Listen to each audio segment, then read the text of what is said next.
बिस्मिल्लाहिर्रहमानिर्रहीम। अज़ीज़ तलबा अस्सलामुअलैकुम। आज हम पढ़ने जा रहे हैं सबक अदीब की इज़्ज़त का तीसरा हिस्सा। तो आइए सबक का आगाज़ करते हैं। शाम के वक्त हज़रत कमर अपनी फटी पुरानी अचकन, सड़े हुए जूते और बेतुकी सी टोपी पहने घर से निकले तो गंवार उचक्के से मालूम होते थे, जाहिल या देहाती मालूम होते थे। डेल डोल और चेहरे मोहरे के आदमी होते, सेहतमंद आदमी होते। तो इस ठाठ में भी एक शान थी, फरबही बजाय खुद बारोब शय है। यानी कि अगर आदमी सेहतमंद है तो उसका जो चेहरा है या उसका जिस्म जो है वो बारोब लगता है, पर्सनैलिटी उसकी शख्सियत होती है एक। मगर अदबी खिदमत और फरबही में खुदा वास्ते का बैर है। अदबी खिदमत और जिस्म का मोटा ताज़ा होना या सेहत का अच्छा होना, सेहतमंद होना खुदा वास्ते का बैर है, उसमें जो है वो खुदा वास्ते की दुश्मनी है। अगर कोई अदीब मोटा ताज़ा है तो समझ लीजिए कि उसमें सोज नहीं, उसमें जो है वो दर्द नहीं है, लोच नहीं, कोई उसमें खूबी नहीं, या यूँ समझिए उसमें दिल नहीं। फिर भी अकड़े जाते थे, एक एक उज्व से गुरूर टपकता था। यानी कि हजरत कमर जो है वो अकड़ कर चल रहे हैं, नास नखरे से चल रहे हैं, घुमंड से चल रहे हैं, और एक एक उज्व से उनका गुरूर जो है वो जाहिर होता है।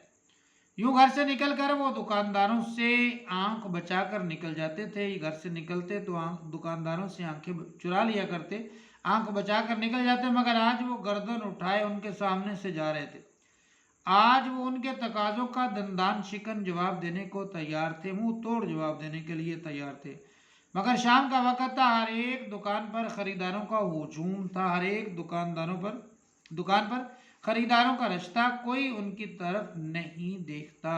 जिस रकम को वो बहुत ज्यादा समझते थे वो दुकानदारों की निगाहों में मामूली थी, कम अज कम ऐसी ना थी जिसकी खातिर वो किसी की इज्जत उतार कर रख दें। हजरत कमर ने एक मर्तबा सारे बाजार का चक्कर लगाया पर जी न भरा। तब दूसरा चक्कर लगाया, उससे भी कुछ न बना। तब वो खुद हाफिज समद की दुकान पर जाकर खड़े हो गए।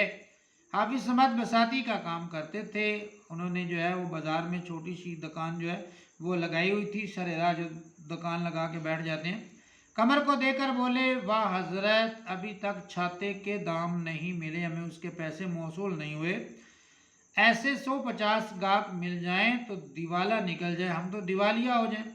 अब तो दिन बहुत हो गए। हजरत कमर की बाछें खिल गईं। उसकी जो है वो बात सुनकर जो है हजरत कमर जो है वो खुश हो गए, दिल की मुराद पूरी हुई। बोले, मैं भूला नहीं हूँ हाफिज साहब, इन दिनों काम की इस कदर ज्यादती रही कि घर से निकलना दुश्वार था, घर से निकलना जरा मुश्किल था। रुपया तो हाथ नहीं आता, पर आपकी दुआ से कदर शनासों की कमी नहीं, कदर करने वाले लोगों की कमी नहीं है। दो चार आदमी घेरे ही रहते हैं, जिंदगी वबाल है, जिंदगी मुश्किल है इस वक्त भी। राजद साहेब अजी वही जो नुक्कड़ वाले बंगले में रहते हैं, नुक्कड़ वाले बंगले में रहते हैं, उन्हीं के यहाँ जा रहा हूँ। रोज कोई ना कोई ऐसा ही मौका आता रहता है।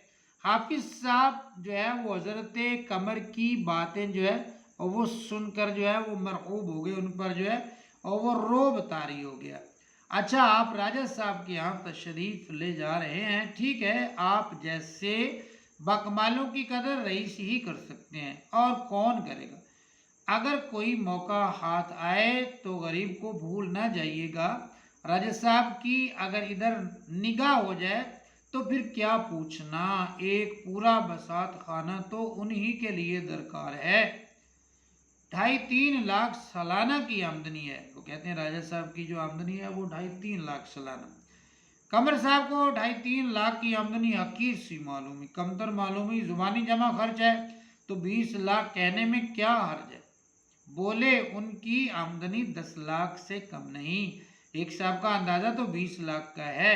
मकान है, दुकानें हैं, ठेका है, अमानती रुपए हैं जो उनके पास बतौर अमानत रखे जाते हैं, और सबसे बड़ी बात यह कि सरकार बहादुर की निगाह है।